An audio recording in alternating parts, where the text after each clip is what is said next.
26,001 सहायक आचार्य भर्ती परीक्षा को लेकर झारखंड कर्मचारी चयन आयोग की परेशानियां बढ़ गई है।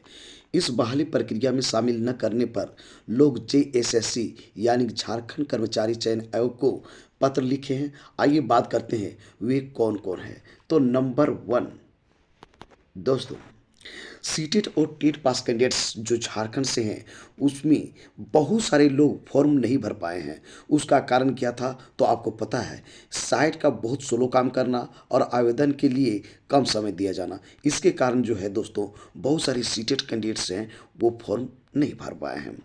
आते हैं नंबर टू कहने के मतलब ये है दोस्तों, 2 वर्षीय बीएड पास कैंडिडेट्स जेएसएससी को ही नहीं बल्कि स्कूली शिक्षा एवं साक्षरता विभाग और प्राथमिक शिक्षा निदेशालय को भी पत्र लिखकर कहे हैं कि आखिरकार 2 वर्षीय बीएड पास लोगों की क्या गलती है कि झारखंड सहायक आचार्य के विज्ञापन में 2 वर्षीय बीएड का जिक्र क्यों नहीं किया गया है दोस्तों।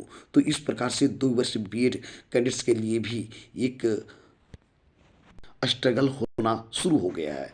आते हैं नंबर थ्री ऑनलाइन आवेदन में जिन लोगों का सब्जेक्ट्स फिलोसफी एंथ्रोपी ईटीसी बहुत सारे सब्जेक्ट है जो कि यहाँ जो वेबसाइट है साइट में ये जिक्र नहीं किया गया है, वे लोग जो है फॉर्म भरने से वंचित रह गए हैं। तो वे भी जेएसएससी को पत्र लिखकर संशोधन का आग्रह किए हैं कि हम लोग को भी मौका दिया जाए, क्योंकि हम लोग जेटेट पास हैं, सीटेट पास हैं, अन्य टेट पास हैं और हम फॉर्म नहीं भर पाएंगे तो झारखंड के लिए ये ठीक बात नहीं है, क्योंकि हम लोग झारखंड के ही कैंडिडेट्स हैं।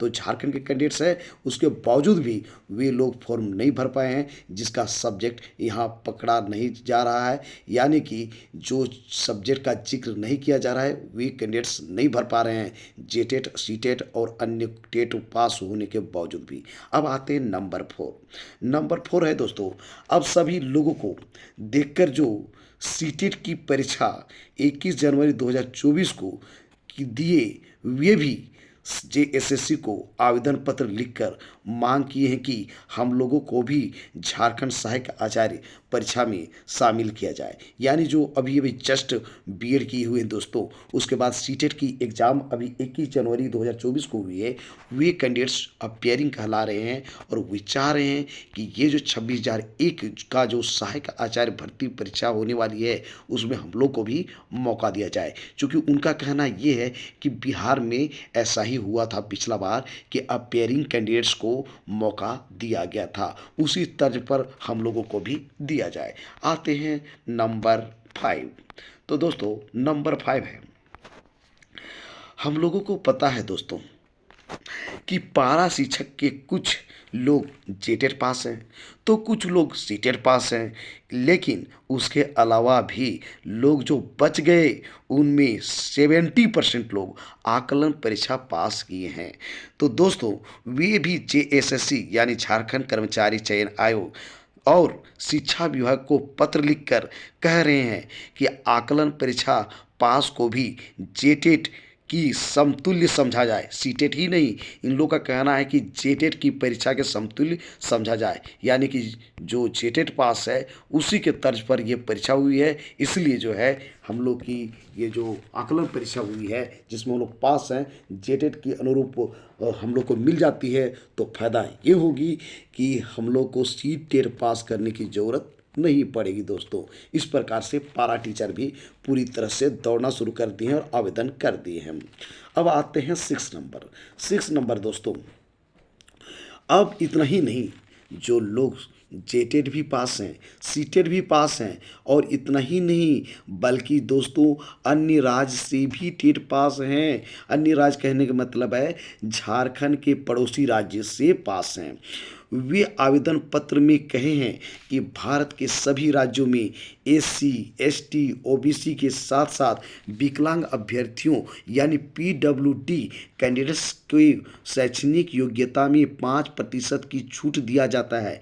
इतना ही नहीं, झारखंड के सभी विभागों के प्रतियोगिता परीक्षा फॉर्म में जब भरते हैं तो उसमें 5% की छूट की व्यवस्था है। उन्होंने यह भी जिक्र किया है कि आज तक जितना भी शिक्षक भर्ती चाहे पीआरटी हो, टीजीटी हो या पीजीटी हो, सभी में फॉर्म भरने के लिए शैक्षणिक योग्यता में 5% की छूट का प्रावधान होते रहा है। दोस्तों, इस प्रकार से आपने देखा कि जेएसएससी की परेशानियां किस प्रकार से बढ़ गई है। झारखंड कर्मचारी चयन आयोग के लिए ये सारी पत्र जो मिले हैं, आयोग के लिए चैलेंज का विषय बन गया है। दोस्तों, आखिरकार चैलेंज का विषय बन गया है, तो अब अब तय समय पर परीक्षा कैसे ले और रिजल्ट कैसे दे, देखना होगा कि झारखंड कर्मचारी चयन आयोग इस पर किस प्रकार से एक्शन लेती है और शिक्षा विभाग इस पर क्या फॉर्म फिर से भराने का काम करेगी, या फिर जैसी फिर से इन लोगों को मौका देगा फॉर्म भरने का या फिर सुधार करने का। इस पर जो ही अप टू डेट आती है दोस्तों, मैं इस चैनल के माध्यम से ज़रूर बताने का कोशिश करूंगा। तो दोस्तों, आज का मेरा यह वीडियो आपको कैसा लगा? यदि वीडियो अच्छा लगा तो मेरे इस वीडियो के कमेंट बॉक्स में जाके ज़रूर अपना राय दीजिए दोस्तों। यदि वीडियो अच्छा लगेगा दोस्तों, तो मेरी इस वीडियो को कर दीजिए लाइक, चैनल को कर दीजिए सब्सक्राइब, और ज़्यादा से ज़्यादा दोस्तों अपने दोस्तों को ये वीडियो शेयर कीजिए दोस्तों, जिससे कि वे समझ सकें झारखंड में कितने लोग हैं जो फॉर्म तो भर दिए हैं, लेकिन जो क्राइटेरिया थी उस क्राइटेरिया को फुलफिल नहीं कर पाए हैं, और वो क्या कर सकते हैं, उसके लिए क्या काम हो रही है। तो दोस्तों, फिर मिलते हैं एक नए और ऑथेंटिक वीडियो के साथ। तब तक के लिए मुझे इजाज़त दीजिए। धन्यवाद।